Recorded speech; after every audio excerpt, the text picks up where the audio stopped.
Jawaharlal Nehru university വിദ്യാർത്ഥി union തെരഞ്ഞെടുപ്പ് വോട്ടെണ്ണൽ ആരംഭിച്ചു. വൈകുന്നേരത്തോടെ പൂർണ്ണഫലമറിയാം. ബാലറ്റിലൂടെ നടന്ന വോട്ടെടുപ്പിൽ 73% വോട്ടാണ് രേഖപ്പെടുത്തിയത്. കഴിഞ്ഞ തെരഞ്ഞെടുപ്പിൽ ഇടതു വിദ്യാർത്ഥി സഖ്യമാണ് വിജയിച്ചത്.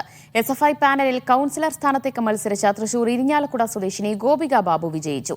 JNU ക്യാമ്പസിൽ നിന്ന് തൗഫീഖ് അസ്ലം തയ്യാറാക്കിയ റിപ്പോർട്ട്. 4 വർഷത്തിനു ശേഷമാണ് ജവഹർലാൽ നെഹ്റു സർവകലാശാലയിൽ വീണ്ടും വിദ്യാർത്ഥി യൂണിയൻ തെരഞ്ഞെടുപ്പ് വരുന്നത്.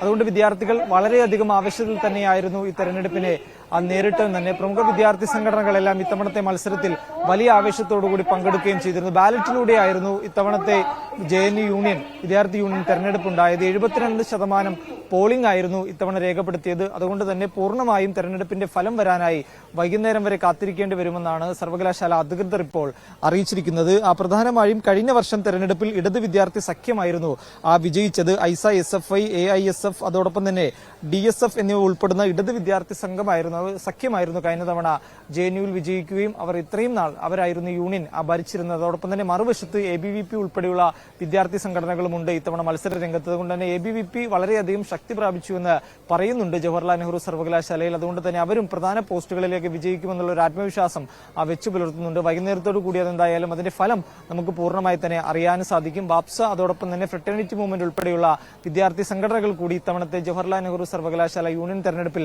മത്സരിക്കുന്നുണ്ട്. അവരും വലിയ വിജയപ്രതീക്ഷയിൽ തന്നെയാണ്. വിവിധ പോസ്റ്റുകളിലേക്ക് മത്സരിച്ചിട്ടുണ്ട്. ആ പോസ്റ്റുകളിലെല്ലാം അവരും വലിയധികം വിജയപ്രതീക്ഷയിൽ തന്നെയാണ്. President, vice president, secretary, general secretary തുടങ്ങി 4 പ്രധാന പോസ്റ്റുകളിലേക്കാണ് തെരഞ്ഞെടുപ്പുകൾ നടക്കുന്നത്. അതിന്റെ തെരഞ്ഞെടുപ്പ് ഫലമാണ് ഇന്ന് വൈകുന്നേരത്തോടു കൂടി പുറത്തു വരിക. കോവിഡ് ഉൾപ്പെടെയുള്ള കാരണങ്ങൾ ഉള്ളതുകൊണ്ടായിരുന്നു തെരഞ്ഞെടുപ്പ് മുടങ്ങിപ്പോയത്. തെരഞ്ഞെടുപ്പ് നടത്തണമെന്നാവശ്യപ്പെട്ട് വിദ്യാർത്ഥി സംഘടനകൾ തന്നെ പലതവണ രംഗത്തെത്തിയിരുന്നെങ്കിലും സർവകലാശാല അതിന് തയ്യാറായിരുന്നില്ല. തുടർന്ന് ഡൽഹി യൂണിവേഴ്സിറ്റിയിൽ ഉൾപ്പെടെ തെരഞ്ഞെടുപ്പ് നടന്നതിന്റെ പശ്ചാത്തലത്തിൽ കൂടിയാണ് JNUവിൽ കൂടി വളരെ വേഗം തെരഞ്ഞെടുപ്പ് നടത്താനായിട്ട് സർവകലാശാല അധികൃതർ തീരുമാനിച്ചിരിക്കുന്നത്. ലോക്സഭാ തെരഞ്ഞെടുപ്പിന് മുന്നോടിയായിട്ട് തന്നെ ഉള്ള ഒരു തെരഞ്ഞെടുപ്പാണ്. അതുകൊണ്ട് തന്നെ വിദ്യാർത്ഥികളുടെ മനസ്സ് രാജ്യത്തിന്റെ നിലവിലത്തെ സാഹചര്യം വെച്ചുകൊണ്ട് വിദ്യാർത്ഥികൾ ഏത് നിലയിലായിരിക്കും സർവകലാശാലയിൽ വോട്ട് രേഖപ്പെടുത്തുക എന്നതുകൂടി വളരെ പ്രധാനപ്പെട്ട ഒരു കാര്യമാണ്. വൈകുന്നേരം 7 മണിയോടുകൂടി പൂർണ്ണഫലം പുറത്തുവരുമെന്നാണ് ലഭിക്കുന്ന വിവരങ്ങൾ.